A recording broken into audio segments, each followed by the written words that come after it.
hard to try to react to something like this. But yeah, you see US 30 and NASDAQ is flying. Let me put this over.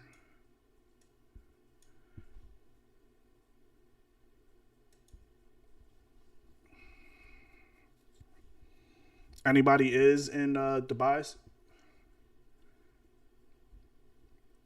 But yeah, I wish I. Yeah, I mean,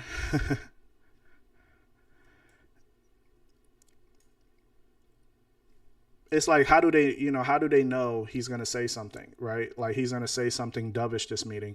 Like what I'm more focused on is to me it is the yields and the dollar. I'm more focused on that. So yeah, yeah, you just can't get caught on that. Like Recording in equities, progress. it makes sense for them to push equities higher, because that's what they want. But look at the dollar and then look at the yield. So it's not pushing lower. This is based off of monetary policy. So he's not exactly giving that. So yeah, definitely don't try not to fall for it. If you could take it as a scalp opportunity, cool. If you're in it, cool. Like, but yeah, I try not to fall for that. Let me get the news feed for you guys. All right, so just reactions, right? So we just have to be clear. Like trading when he's talking can be extremely difficult, but we're gonna probably get overreactions the way that it is. If he does come out, like markets want to see if he is going to start confirming the possibility of rate cuts, right? Because if he actually does do that, we're going we're going to see a dollar actually start breaking below this support, right? We're going to see dollar pushing lower below 98.5550 around that zone, along with equities continuing to break out higher, right? Because if equities continue to break out higher, dollar is lower, and then we want to see weaker yields, that is going to confirm a dovish reaction. But let me just do it color coordinated. So dovish reaction, if he confirms rate cuts, right, that's going to initially happen. He's not going to say it that way neither. He's just going to downplay inflation. If he downplays inflation, like let us really understand that inflation is going to be temporary. That rise of inflation is temporary. That if he shows weaker growth concerns, that's one of the, I would be cautious about weaker growth concerns because the markets could take that two ways. Because if he's looking to cut rates because of fear of growth, that's going to give the markets expectations of recession. So he's in fear of a recession that's going to happen. That's why they're leading the cuts, right? But initially, markets might rise from that, expecting them to cut rates. But if he like kind of words it in a way where it's more recessionary fear, that's when equities will push lower from that, okay? But as of now, we look at it from a hawkish and dovish perspective. So if we see him, the market start pricing in the possibility of rate cuts, we're going to be looking for weaker dollar, stronger equities. So now the opposite. If we see that he comes out and he sticks to the same tone, he confirms the possibility of that hawkish pause, that he actually tells the markets, confirms to the markets, he is not likely to cut rates anytime soon. He still wants to see the full effects of tariffs. He pushes that narrative, that type of language, most likely we're going to see dollar gain strength. Equities would definitely push lower from that type of news. All right, so I'm going to put it in green. We're going to see NASDAQ push below that support, right, which is going to be ideally in US 30, most likely is going to stay below that 44,900 area if we get that direction, okay? If you're looking at, I expect like gold to react this way. It's going to do the opposite of dollar in the yields. So ideally, if you're trading gold, I do expect the reactions to actually come in from gold, okay? But remember when we traded the last rate decision, guys, where he started out extremely dovish. Like he did start out dovish. And at the end of his meeting, that's when he came out and he gave us that hawkish narrative, that hawkish language, right? That's when the market started pushing dollar higher and equities lower at the end of the meeting, right? So it's a possibility we might get something like that too. Like a certain part of the Q and like the messaging, right? He may come out dovish and then may switch out hawkish afterwards. So it's just like trading while he's talking, it is difficult, okay? But let me get this here. All right, we got 1 minute. I don't know if they're going to be punctual You know, are they going to be very punctual, or they're going to be on black time? They say 10, you know, that's 10:45, right? So we just don't know. I mean, look at him too. See if he got like if he got a red tide, and you know, he don't have glasses. You know, those are like signs and shit we look out for. What pairs you guys are going to be looking at?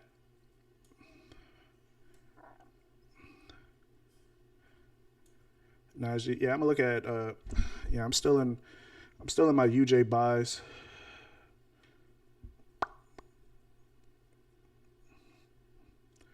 Feel like, yeah, I'm gonna just close you. I'm gonna just close it. I don't even want to. Like, look at dollar pushing lower. All right, so he's not even live right now. All right, so yeah, we see dollar and yields is pushing lower. I just closed out of my UJ buys. I don't even see it live right now, but I'll just show you guys the news headlines so far. Labor markets in caution, kind of balanced. Labor market supply softened. That's dovish. Slowdown in job growth has not opened to large margin. That's okay. Yeah, we're definitely seeing a dovish reaction. Definitely a dovish reaction. Reasonable case inflation effects of tariffs will be short-lived. That's dovish. So right here, I feel like this is what they're reacting to. So you see what I'm saying? This is what I meant, that he's saying that it's going to be short-lived. So this is the dovish reaction that we're going to see. It's really because of that. GDP growth has slowed notably, reflecting slowdown in consumer spending, downside risk to the labor market. Yeah, this is dovish. So this is where you're seeing that NASDAQ is pushing higher, dollar is weaker. He is definitely dovish right here with these comments. And what's the giveaway is right here. Reasonable base case, inflation effects of tariffs will be short-lived. He did say that, or he said that last meeting. That was the reason why I took the shorts last meeting. Nah, not USD CAD buys. This is dovish. You see right here, he's not even live yet. So let's see what happens. Let me try the other one. Bloomberg.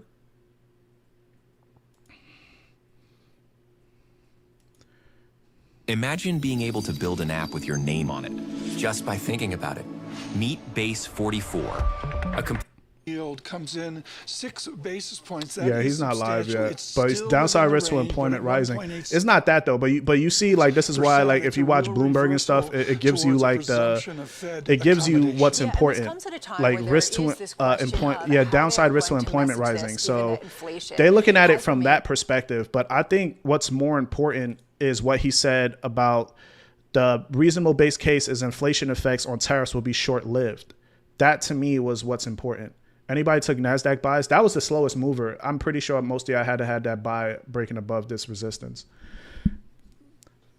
So when he goes live, most likely he's most likely gonna talk about it. But I closed UJ at the right time. Crazy. You got in gold from 36? Yeah, he was extremely dovish.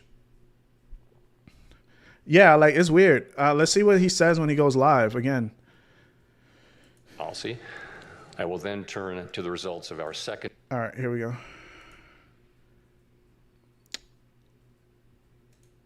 I don't know why it's 10 o'clock. You see, I guess it's the youth. Yeah, they did some black time. Podium 1 year ago, the economy was at an inflection point. Our policy rate had stood at 5.25% to 5.5% for more than a year. That restrictive policy stance was appropriate to help bring down inflation and to foster a sustainable balance between aggregate demand and supply. Inflation had moved much closer to our objective, and the labor market had cooled from its formerly overheated state. Yeah, the markets is gone. Upside risks to inflation had diminished, but the unemployment rate had increased by almost a full percentage point, a development that historically has not occurred outside of recessions. Over the subsequent 3 Federal Open Market Committee meetings, we recalibrated our policy stance, setting the stage for the labor market to remain in balance near maximum employment over the past year. This year, the economy has faced new challenges. Significantly higher tariffs across our trading partners are remaking the global trading system. Tighter immigration policy has led to an abrupt slowdown in labor force growth. Over the longer run, changes in tax, spending, and regulatory policies may also have important implications for economic growth and productivity. There is significant uncertainty about where all of these policies will eventually settle and what their lasting effects on the economy will be. Changes in trade and immigration policies are affecting both demand and supply. In this environment, distinguishing cyclical developments from I want to trend hear or what he says structural because he can developments switch is it up difficult. as he's speaking. This distinction So is critical that's just because like the monetary pre-statement policy that can just work to came out. stabilize cyclical So, you know, like, fluctuations, he can switch it but up, can do little right? to So he's alter saying that the structural labor changes. market is easing, but he's been saying The that. labor market is a case in point. But the The problem July is employment if he report, actually goes released more earlier deeper this into month, why it's easing, showed that payroll job growth slowed to an average pace what got of me only is what he said 35,000 about per month tariff over the inflation past 3 being months, temporary. down from All right, so I think 168,000 that per month is the during biggest one, and I 2024. want him to go deeper into that. This but he can slowdown still, is much at larger the than end of it, assessed just change a it month up ago, and make it seem as the like earlier he's still figures not going for to cut May in and September. June were revised Because down last rate decision, substantially. all he said was, we're not But going to it does not discuss appear September's that the rate slowdown decision. in job And the growth has markets opened went up a hawkish large after margin that. of slack So in the it's labor a market, possibility he may say an outcome that. we all want right? to So avoid. it's something just to be The prepared unemployment for. rate, while That edging he up is in very July, good stands at a at switching up his historically low words. He's very level good of at that. 4.2% and has been broadly stable over the past year. Other indicators of labor market conditions are also little changed. Yeah, or I have feel like softened they only could- modestly. I mean, he's outta here including anyway, quits, but- layoffs, the ratio of vacancies to man. unemployment, and nominal wage growth. Labor supply has softened in line with demand, sharply lowering the break-even rate of job creation needed to hold the unemployment rate That constant. guys can hear him, right? Indeed, labor force growth has slowed considerably this year with the sharp fall off in immigration, and the labor force participation rate has edged down cool. in recent months. Y'all can hear him, YouTube? Overall, while the labor market appears to be in balance, it is a curious kind of balance that results from a marked slowing in both the supply of and demand for workers. This unusual situation suggests that downside risks to employment are rising. And if those risks materialize, they can do so quickly in the form of sharply higher layoffs and rising unemployment. At the same time, GDP growth has slowed notably in the first half of this year to a pace of 1.2%, roughly half the 2.5% pace in 2024. The decline in growth has largely reflected a slowdown in consumer spending. As with the labor market, some of the slowing in GDP likely reflects slower growth of supply or potential output. Turning to inflation, higher tariffs have begun to push up prices in some categories of Focus goods. on the yields, too. Estimates based Why on it's the latest below, available like the data yields right here is the indicate green that line. total PCE prices rose 2.6% over the 12 months ending in July. Excluding the volatile food and energy categories, core PCE prices rose 2.9%, above their level of a year ago. Within core, prices of goods increased 1.1% over the past 12 months, Six guys, a notable shift from the modest I was in decline USD seen JPY over the buys, course and I of closed right before 2024. it dropped. So In contrast, housing services inflation remains on a downward trend, and non-housing services I inflation should is have bought still running NASDAQ. at a That level was a bit the above easiest one what to has been catch was NASDAQ. historically consistent with a 2% inflation. like US 30 was already, but The effects of tariffs on consumer prices you know what's crazy? are now Like, clearly it's visible. hard to- We expect those effects to accumulate hard, like over people coming say months it's inside with trading. high uncertainty about both time. it's hard to try to correct that after today, right? Because we saw US 30 was already pushing bullish before he even said anything, which is insane. And then when we read the comments, everything that he said was dovish. And then US 30 just literally took off because equities was pushing higher first, well, literally 3 minutes before the meeting, right? So that's kind of, it's like, what, like, come on, guys. It's like try not to make it less like so obvious, right? But there go the algorithms. It's like they knew it was gonna happen. Yeah, that's why I said like, I knew gold was gonna react opposite of dollar and the yields because how important this meeting is, you know.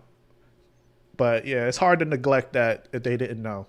Is that workers who see their real incomes decline because of higher prices So demand and get I'm higher wages anticipating from him to employers, change up, setting but off I think he adverse said a wage little price too much dynamics. where the markets will.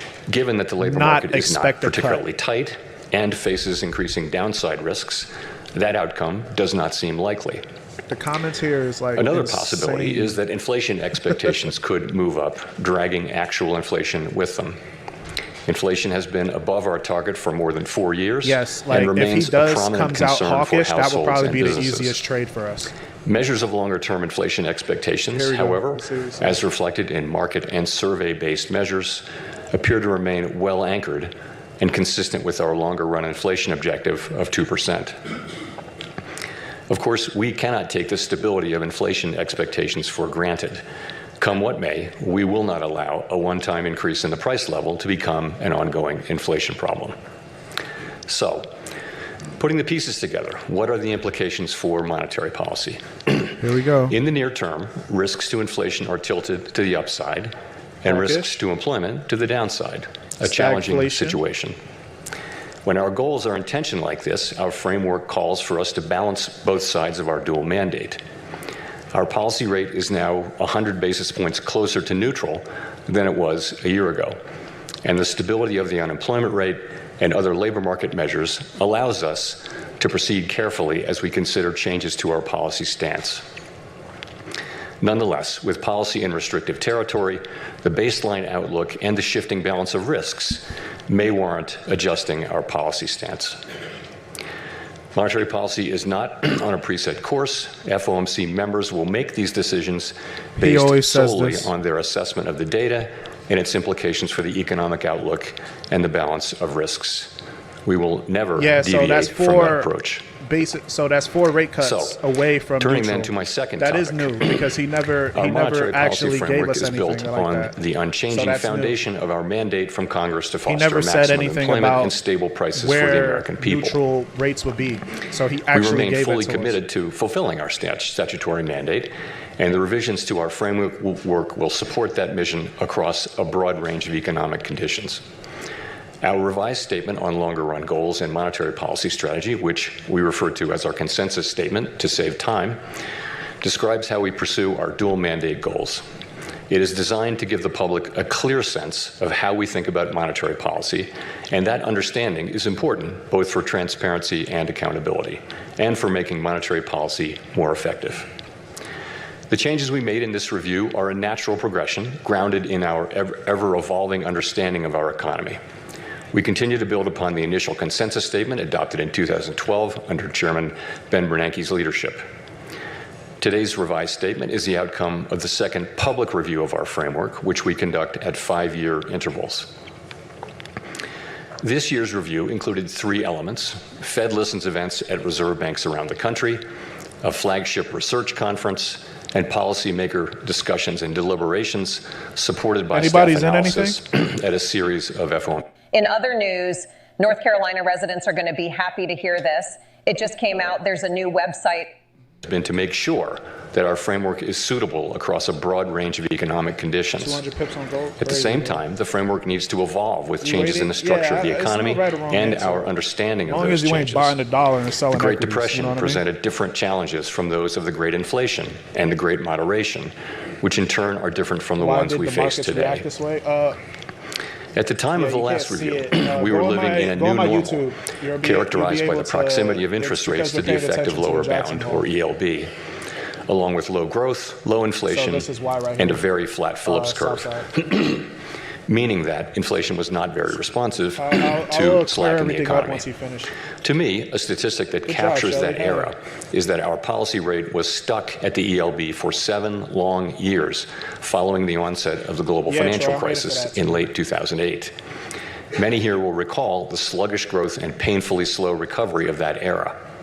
It appeared highly likely that if the economy experienced even a mild downturn, our policy rate would be back at the ELB very quickly, probably for another extended period. Inflation and inflation expectations could then decline in a weak economy, raising real interest rates as nominal rates were pinned near zero. Higher real rates would further weigh on job growth and reinforce the downward pressure on inflation and inflation expectations, triggering an adverse dynamic. The economic conditions that brought the policy rate to the ELB and drove the 2020 framework changes were thought to be rooted in slow-moving global factors that would persist for an extended period. And they might well have done so, if not for the pandemic. how can The Trump's 2020 speech consensus affect the statement markets? included several features that addressed I think the Trump will kiss his ELB-related fucking feet risks right now. that had become increasingly think prominent Trump will over say the anything preceding else. 2 decades.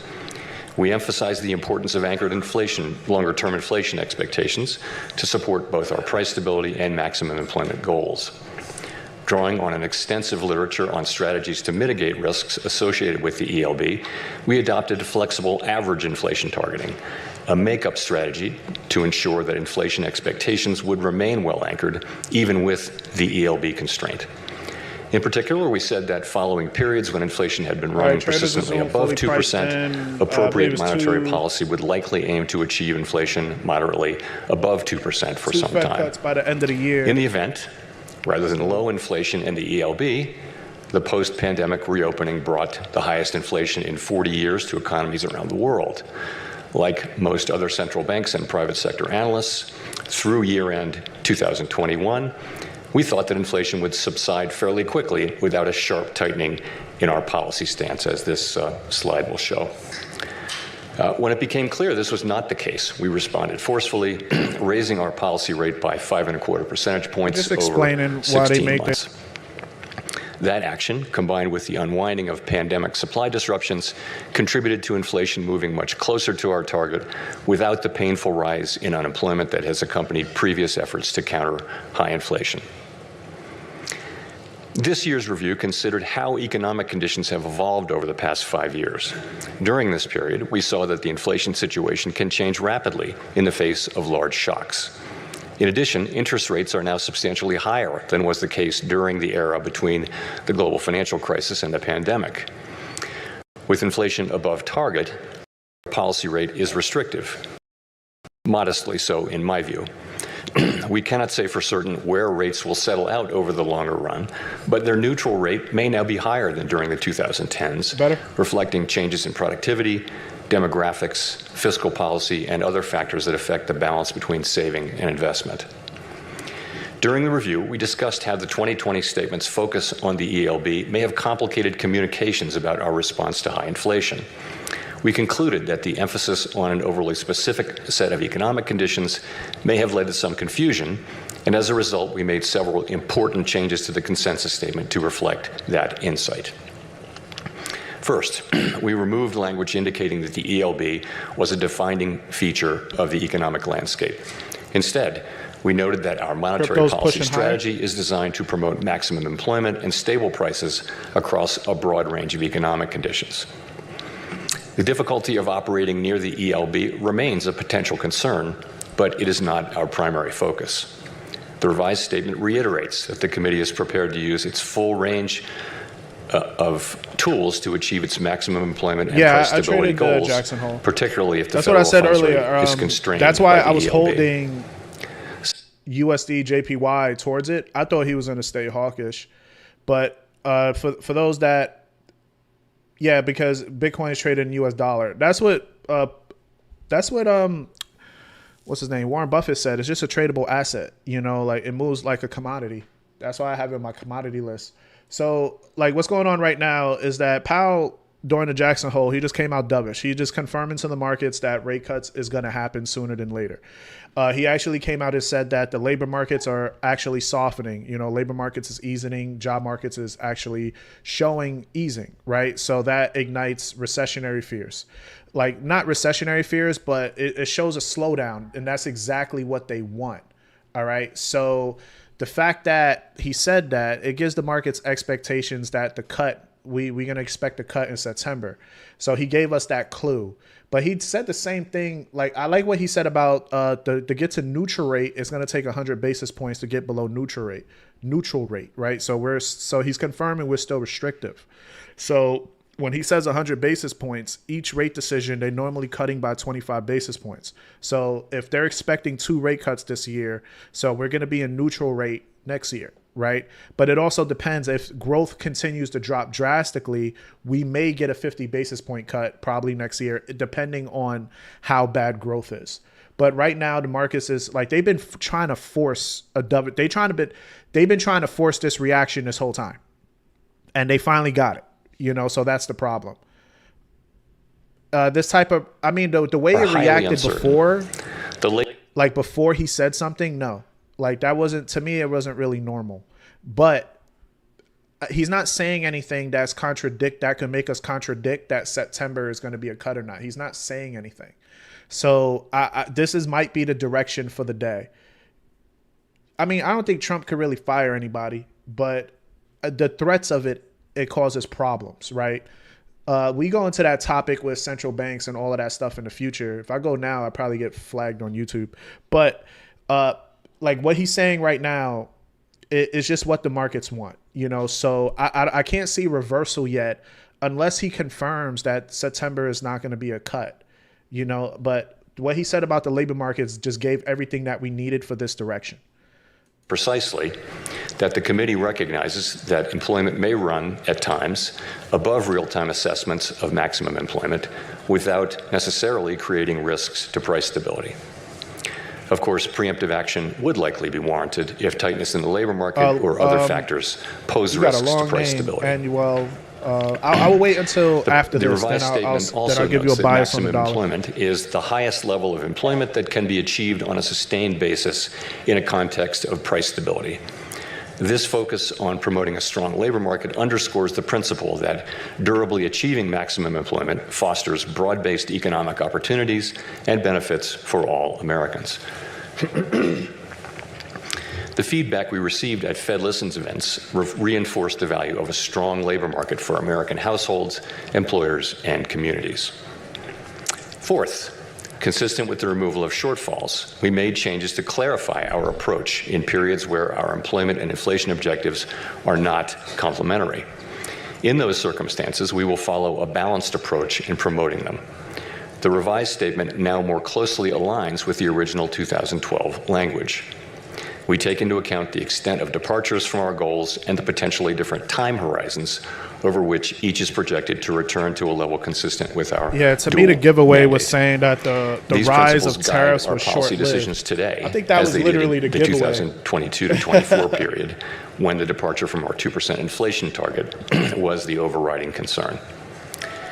In addition to these changes, there is a great deal of continuity with past statements.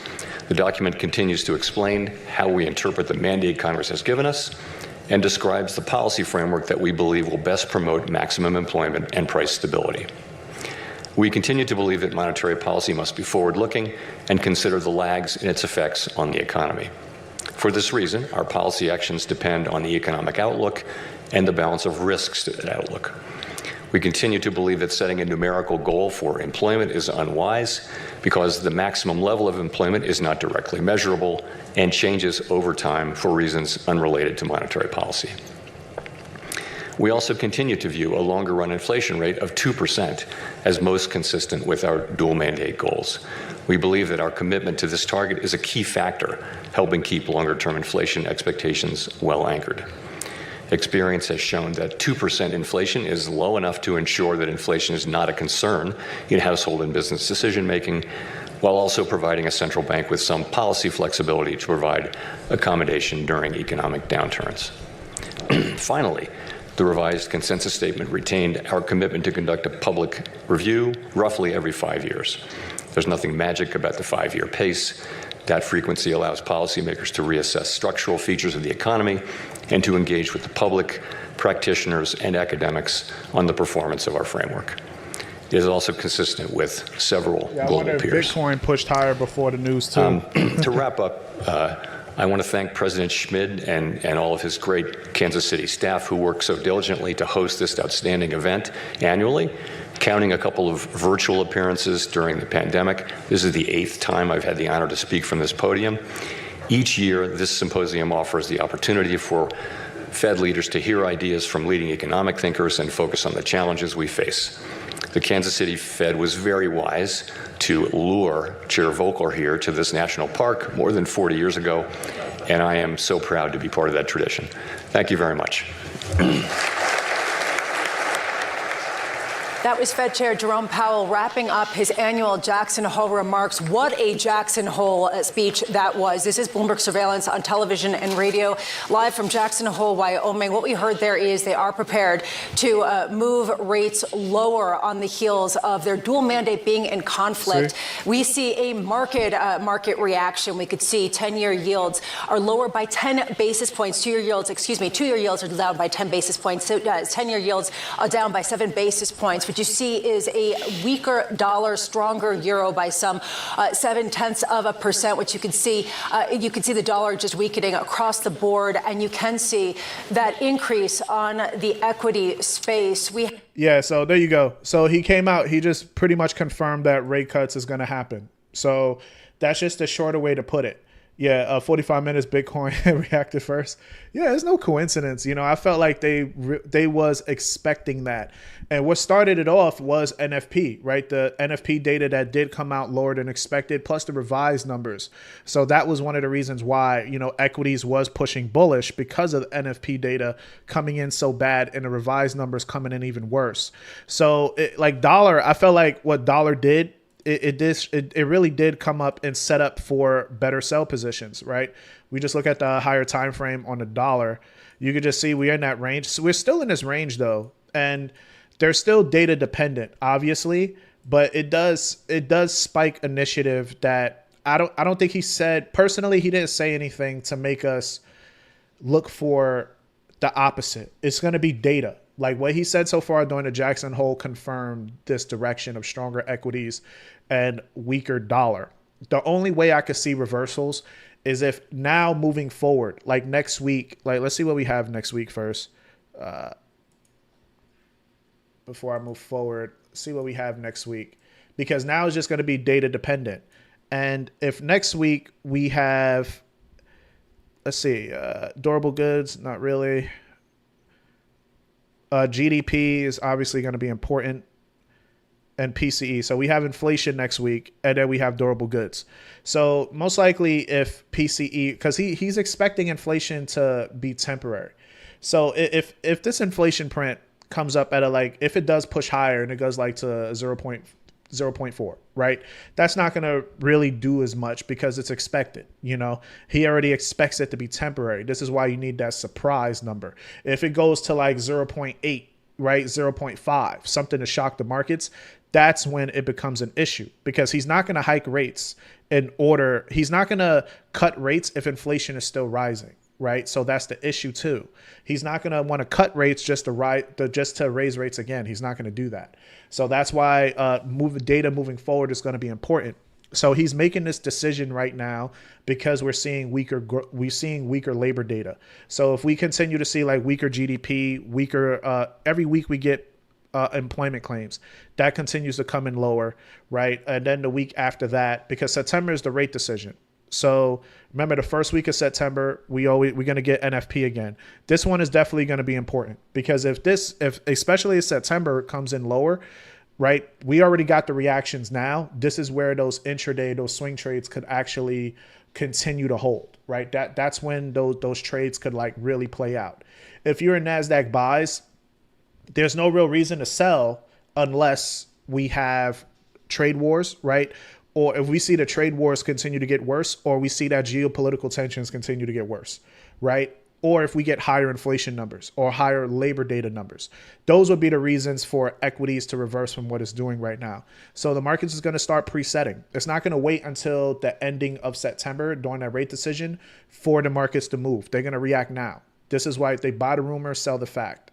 Right? Like, obviously, he didn't really say, oh, yeah, September, we're looking to cut. He obviously didn't say that. He still kept his script about being data dependent, but it gives you a bias, right? Until we are proven that bias would no longer go on. So dollar weakness makes sense still, and upside in equity still makes sense. Like that's cool, guys. You guys understand? So now you have a bias. So now with that bias, yeah, like, thanks, Jerry. So now you have a bias. So it's no reason to, like, obviously markets is not going to go in one direction, right? We're going to get these type of ranges where right now dollar's impulsing, right? So what we're going to hit is support, then dollar has to make a decision. Either we're going to see dollar consolidate after, or we're going to see dollar give us a pullback. Then after those two decisions, we have to see if we're going to get continuations to the downside. Those continuations could either be Fed members confirming a rate cut for September. If economic data continues to get lower, right? Those would be reasons for more downside. If we see that the markets push higher, right, what will that be? That would most likely be if we get higher inflation or Fed members actually come out and say that they're not willing to cut rates in September, right? So that's the stuff that we have to pay attention to moving forward. Today's Friday, and it's only 10:30. Could we see continuations of this direction for the rest of the day? Maybe. You know what I'm saying? It's a possibility, maybe, right? But could we see it correct? You know, because it's a Friday, we could see it recover. It's a possibility too. Okay, but I like this direction. I think he didn't really give me enough to say like, okay, September cut is not going to happen.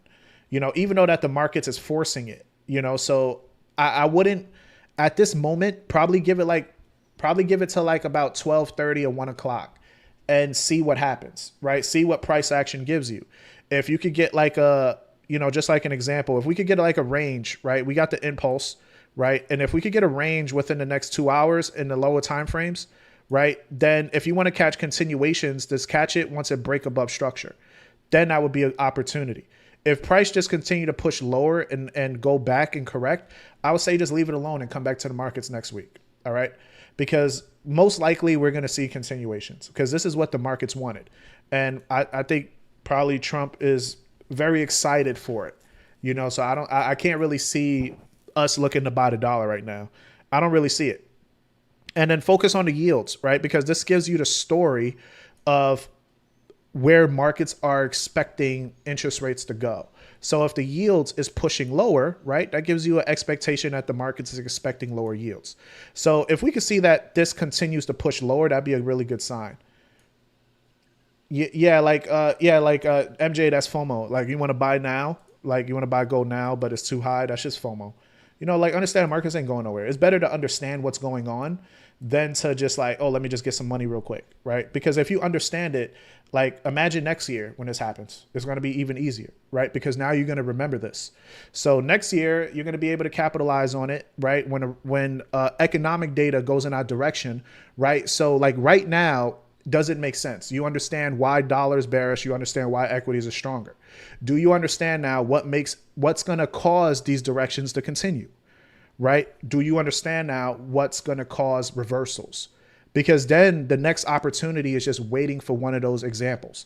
That's how you build consistency, right? Because if you're just trying to sell at the high because it's too high, like people never get better from that. This repeats the cycle of why people fail at trading. You're just guessing. Now that this happened, it's no longer a guessing game. Make sense? Right? Because now if I want to see weaker dollar, now I understand. He said it all, or he told us. He says labor data continues to push.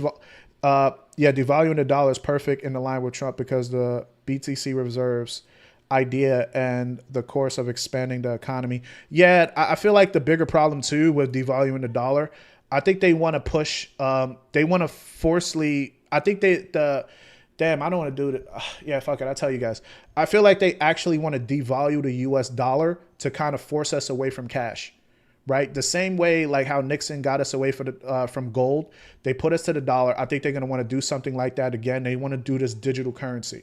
So devaluing the dollar, I think, like, look at, if you want to push people away from the US dollar, what do, right? You make other countries hate us. This is what trade wars come in place because now you have something like BRICS. I think BRICS already knows. This is why they're trying to start international trade without having the US dollar to be involved.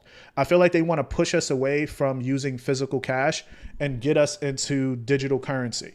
They want us to have those fucking badges. When you want to buy something, they're going to track everything that you do, right? Like just like how Bitcoin is, right? Overall, where you get the what is it called in the back end, where you get to track all the transactions and shit. And if they want to stop you from paying for stuff, they could do it that way. But they can't stop you from paying for stuff if you have cash. You know what I mean? So if they allow that, I think that's the reason why Yeah, the blockchain, exactly. So I think that's why they're trying to devalue the dollar as much. And the trade wars, like they just giving us we have the illusion that the trade wars is like, oh yeah, to better America. Nothing's gonna better America if we're in so much debt, right? They're not actually trying to fix the debt problem. They just prolonging it. You know, so that's why I love the idea of selling the dollar. But if I'm right, we're going to deal with a lot more issues than we expect in probably in the next 5 years, right? Because if I'm right and I expect the dollar to crash because they're trying to move us away from the dollar currency, if we see that when these trade wars are actually getting worse, right? If we see that other countries is the number one thing is if oil, they stop selling U.S. oil in dollars, that would be the main reason for dollar to just melt, right? But if we don't see that happen, then hopefully that doesn't be the case. But I could see them trying to devalue the dollar because of that purpose, because they want us to move away from currencies. You know, they want to make everything digital, right? Because look at what they've been doing with our lives this whole time. Or everything is digital, so they want to make it.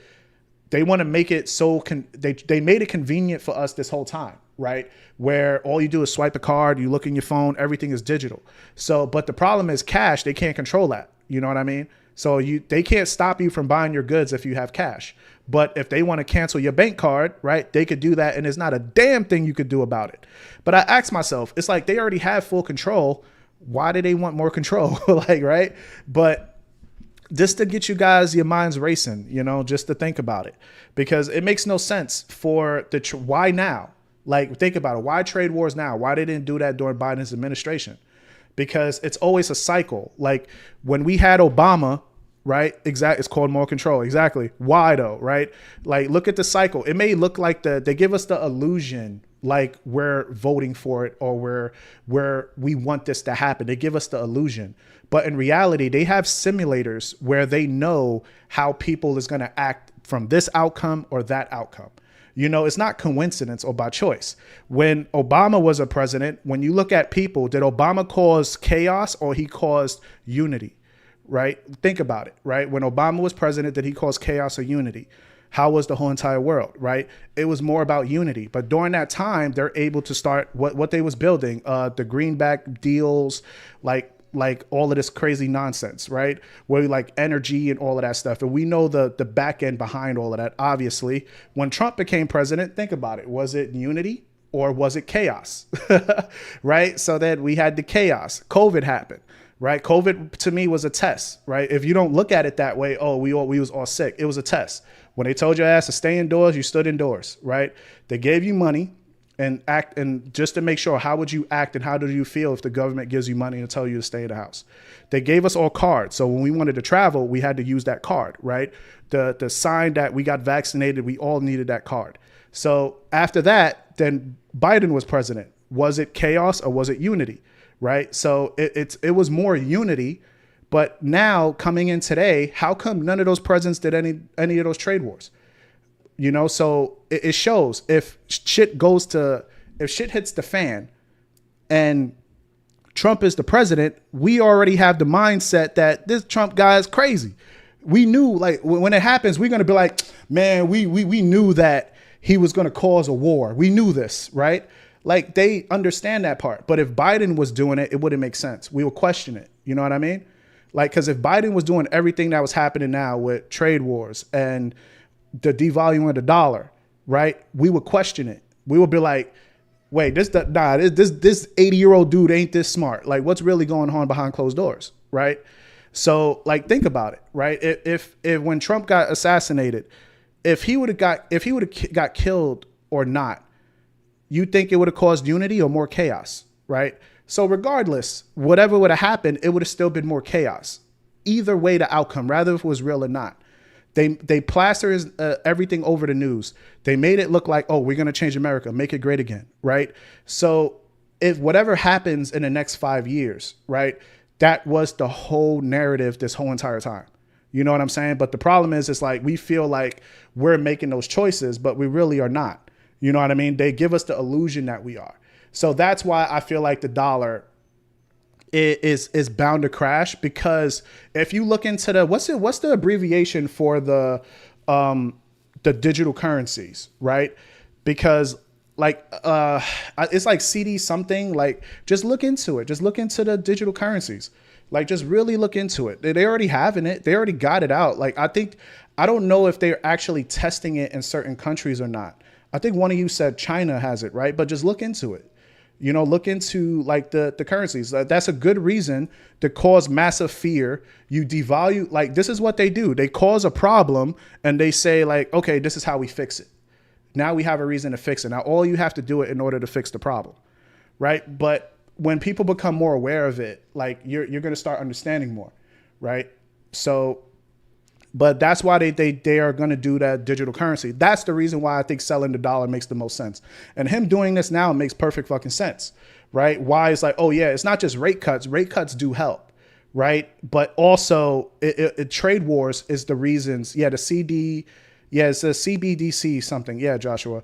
So the trade wars make sense, but now what we want to pay attention to is what's going to happen moving forward with trade wars, because we haven't been seeing anything like what happened to all the countries, right?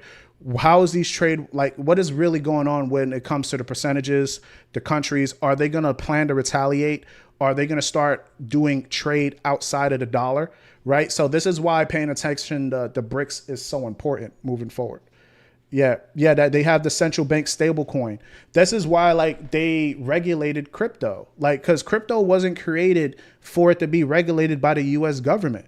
It was supposed to keep us away from the control. So they got the upper hand now by regulating it. And all they did to you, a lot of us, is just manipulate us into pumping crypto so high. People fell away from understanding why it was created in the first place, was to not allow this so that they couldn't have that much control over us. So they fucked us, right? They was like, oh, let's just regulate it. Let's pump the shit so high so people could just stop paying attention to the real reason behind everything. Let's regulate it, make them happy. Let's give them some money. You know what I'm saying? But it wasn't created that way for the government to have full control over it. It wasn't created so that you can invest in it in your 401k so the government can have full control over it, right? So come on, you know, they fucked us, dude. Yeah, so like they're gonna regulate it, and they're definitely doing it. Exactly. So yeah, the central banks have stable coins and everything, you know, like, but it's just to get you guys to get your head moving, you know, like a lot of this stuff is like, it may look like all of this shit is like by chance. No, like all of this stuff is already pre-planned. You know, they're probably like 5 years ahead. You know what I mean? They already are 5 years ahead. Like most of the people don't even know about central banks, but more people don't even know about what is above the central banks, right? Like all the decisions that is being made. But we only knew about central banks until 2008 because we needed more money because the disaster that happened in 2008, right? Obviously the banking crisis. But now people are being more updated about what's really going on. So they're going to throw a lot of distractions to throw us off course, right? We're like, okay, we're paying attention now. What's going to happen? And bam, they throw a war at us, right? So, we're paying attention now. Then they throw Diddy parties at us, right? So this is what they do to keep us distracted. You know, like you just got to like wake up to it, you know? And then like, once you start asking why, like only thing I got to say, just question everything, you know, because like now, if I'm right, like it's going to be bad in the next 5 years. You know, it's going to be extremely bad in the next 5 years. Right. So what are you doing now to prep yourself to that? Right. So if you're in debt, get the fuck out of debt in the next 5 years. Right. That's the goal. Like buy a house, get some land in the next 5 years. And everybody's capable of doing that today, you know, because we don't know what the next 5 years look like. If all of this shit is happening now, they just found a way to speed up the process. Like since COVID, like we were supposed to have a recession already after they hiked rates. We never had the recession because they changed the definition of a recession. So the markets is just really reacting to sentiment. You know, the markets are pumping. Like, think about it. Like we all live in America, like most of y'all live in America, right? So we all live in America. We all go shopping. We all have neighbors. We all see how people's lives are. Like people in society today is dealing with massive debt. Everybody is using credit cards. They're dumping into their savings, right? Most people, when they're buying goods, they're using those apps where they have to do payment plans, right? So why is the stock market still thriving so much, right? Where's the lie at, right? Oh, we have a strong economy. People are working. The places that are majority are hiring are what type of jobs, right? People are working 2-3 jobs, still having to pay high rent, right? A firm to buy. Yeah, exactly. The people is doing that. Like if people had money, why would you use a firm? Those are firm apps, right? Why would you go to credit to pay for a vacation if you could afford it? So that just shows how the majority of society is. So they give us the illusion that society, America is great, everybody's thriving, money is flowing. But in reality, it's like, how come we're in $1 trillion of debt, right? Like trillion. Like there's no way that they could fix the problem. They could only prolong it. You know what I'm saying? So yeah, like if they keep dumping money into the military, obviously we need the military, but that's not helping the debt problem. It's going to cause a bigger disaster afterwards, you know, but the problem is when, you know, hopefully I'm wrong, you know, but it makes you think. So if you're a part of that problem, you have the opportunity to change that now. You know what I'm saying? Yeah. Buy now, pay later. Exactly. The window to have real freedom is getting smaller and smaller. I mean, I wouldn't want to think that way. Like we do have the power to change ourselves, right? But we just have to act different from what society makes us think this whole entire time, right? This is why when I did the YouTube video about being your higher self, this is why it's so important, because it's not the money that's going to change your problem. Like you could get $1 million right now and you will still be doing things the fucked up way you still are. Right? When you get $1 million right now, majority of us going to buy a car. you're going to buy something, right? You're not thinking about financial freedom. Oh, how could I maintain this financial freedom? Not just for me, but for my kids. You're thinking about me right now because that's how society makes you out to be. So you want to be a millionaire. Why don't you educate yourself as if you was already a millionaire? I have $1 million right now. How could I educate myself on how to maintain it, how to grow? Right? Yeah, like for business debt is a good thing they can use to lower your tax rate. Yeah, but the majority is not using debt for business. You know what I mean? They're in debt because of liabilities. Yeah, but exactly. If business debt's fine, that's like, yeah, hell yeah, that's a different thing. I recommend it. But majority is not in business debt. They're in just personal debt. And they put themselves in this hole. You know what I'm saying? So that's why we got to work through it. Yeah, like, so that hopefully that helps. You know, hopefully I'm wrong, man. I don't want to see I don't want to see the dollar get destroyed. But they're not hiking rates. So if they're not planning to hike rates in probably the next 2 to 3 years, right? So what is the next direction for the dollar? You know, on top of that, on top of them cutting rates, we're dealing with trade wars, which is another reason to hurt the dollar. Then we're dealing with global geopolitical tensions, right? That's the only way, because if dollar rises as a safe haven, if we see those type of wars, but it's temporary, right? But it could cause people to push themselves away from the dollar, right? Why trust the dollar if they're in $1 trillion of debt? No way to pay it. Why would I going to continue to buy U.S. treasuries? Why other countries is going to do it? So that's the problem. And that's why earlier this year, we saw the treasury markets took a huge shit and they're calling Trump Taco Trump, right? But he has to, because you don't understand. He can't continue to put that pressure, because what's supposed to happen in 5 years may happen this year, right? Because we saw the dump in the treasury markets, you know, so like what's going on right now to cause people to still trust the dollar, to still buy the treasuries? So yeah, it's a possibility, man. You know, I think it's going to happen, but if you're trading, you'll be able to trade it. You should be able to understand the direction and why. All right. So at least moving forward, guys, to like next week, if you are like, pay attention to the dollar. I expect dollar to continue to push lower for the day. Equities is going to push higher. What we look for continuations for a weaker dollar is if we see that central bank members come out, right? Like, right here, we see central bank members come out and they continue to confirm rate cuts that's going to happen for September. They confirm just write it down, okay? If they confirm weaker labor data, they confirm weaker inflation, that inflation rise is temporary, they are in line with a September cut, right? That's what's going to help dollar push lower. we're going to see equities push higher too because of that.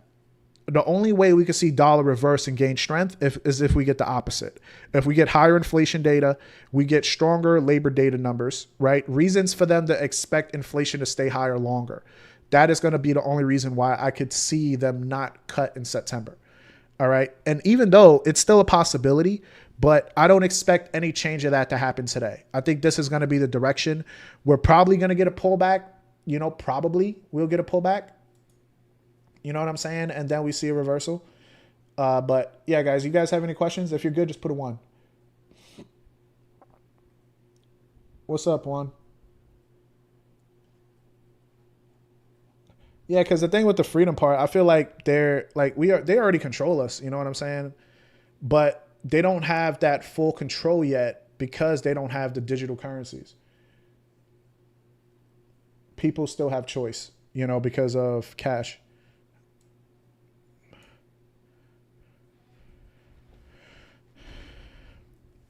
Yeah, so I would hope that if the trade wars do go positive, then we got a shot. But it still just prolongs the debt problem. It just prolongs it. But at least we don't have to really worry, about the dollar just crashing, like really crashing. Like not just to like 80, not like that. I mean, going down to like 50, something like along those lines. That's something that we have to be prepared for. Like the last time we was hitting at 60 was in 2008, right? 2007. So I think that's something we'll have to look out for, like going down to like 70s or hitting 60s. Like I think that's possible, but only if like the US, if they stop backing oil with US dollars. I think that would be the sign. Or if BRICS somehow gets a lot stronger, or they find another payment system to use that's outside of the US influence. So that's what I pay attention to. But at least you guys are good. Y'all understand?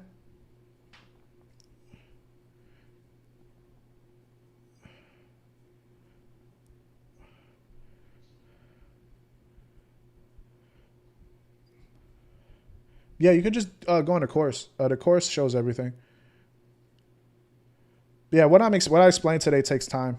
But yeah, like it's like understanding monetary policy, right? Because they control the value of the money. Like you could just see he ignited rate cuts, dollar dropped. So that's not a coincidence, right? Equities push higher, dovish policy. So if you could understand that, that's the edge that you need.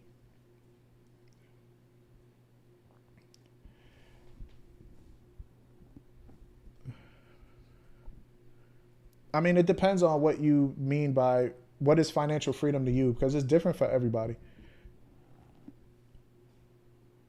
Yeah, have a good one, guys. Yeah, good. Have a good one, Mindful. What to expect from gold next week? Like this is already what happened with gold. I expect some, we're going to get a pullback. We're going to get consolidation. But yeah, I wouldn't be looking to sell or anything. If you caught the buys, good. That's it for the day. Don't overtrade. If you didn't catch anything, then I would say wait until next week. Probably wait till next week. Hopefully over the weekend we don't get no crazy shit with no geopolitical tensions, but wait until next week if you didn't catch anything, because the moves already happened, So now you just have to wait for consolidation or a pullback.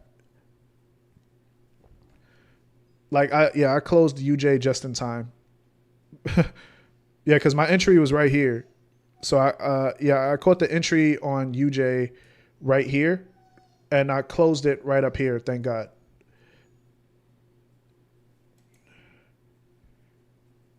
All right, guys, have a good one. Enjoy your weekends. But before I go, if you have questions, don't hesitate to ask before I go, or put a 1 if you guys are good. But yeah, like we talk about financial freedom. It's all about what it means. What does it mean to you?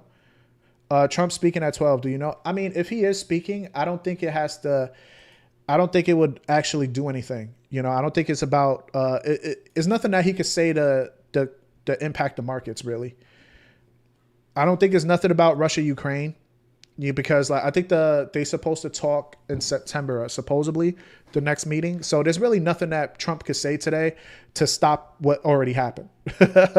You know what I'm saying? So I wouldn't stress over it about what he has. If he speaks at 12, I wouldn't lose any sleep for that. Yeah, the live is going to be on YouTube. So you can rewatch it on YouTube. But yeah, just watch. Like, it's boring. I understand most of you guys. It's boring, but you can see nothing is a coincidence. He literally said everything that we have to pay attention to. The moment he said it, the markets moved. He gave us a clue. You know, he talked about weaker labor data, and then he confirmed that higher inflation because of tariffs is temporary. So he gave us everything that we needed, and the markets reacted to it. You know, so at least now you know, like next year when we have a Jackson hole, you know that the markets is going to wait for this Jackson hole in order to take a trade. But this is his last Jackson hole, so I think that's why he did that too, because it's the last one. Because there's gonna be a new chair next year, and then you guys are going to be able to experience that as well. Because most of y'all didn't know, like President Chair, she was the Treasury of State for the last administration, Janet Yellen. She was the Fed chair before. Right? Most people didn't know. And then now they put her in control of the Treasury of State, but in Biden's administration. So if he want those promotions, he better act right. That's probably why he listened, you know, because he want that promotion.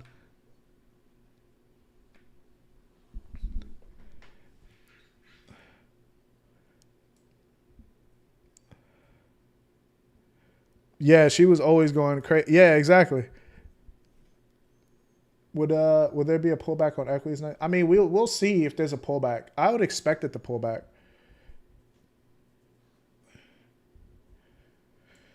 I would expect it to, you know, like just pay attention to geopolitical tensions, right? To see if things escalate. And obviously, like, watch out for NAS, because I like the reason if we get a sell-off, I would prefer NASDAQ because of what's happening with chip companies, right? With the U.S. government, they pretty much want to take their money, just to put it in easier terms. And nobody likes that, right? But if that actually, he already said that 2 weeks ago. So I wouldn't think, look what's already happening, you know? So I would be more concerned about stagflation fears. I don't think they're just going to overly admit it. But we could get weaker growth and higher inflation. We could probably still get that. You know, so that's what I would pay attention to, is the possibility of stagflation, or if they're cutting rates because they're afraid of weaker growth. Because if we look at NASDAQ, it already pulled back from the highs. Do I feel that we're going to see NASDAQ break all-time highs again? I don't want to get too ahead of myself. You know, I think that this is just still a good pullback from the highs. You know, so I'm neutral now because of monetary policy. But when it comes to growth, right, and growth and weaker data, I could still see the reasons for equities to push lower because of growth concerns. So do I expect a pullback? Yeah, you know, I do expect a pullback. But you could just see we're already pulling back from the highs. This is just that retracement from those highs. So I'm going to be neutral with equities right now. I'm not going to give like we should just look for buys or only look for sells. I'm going to be neutral.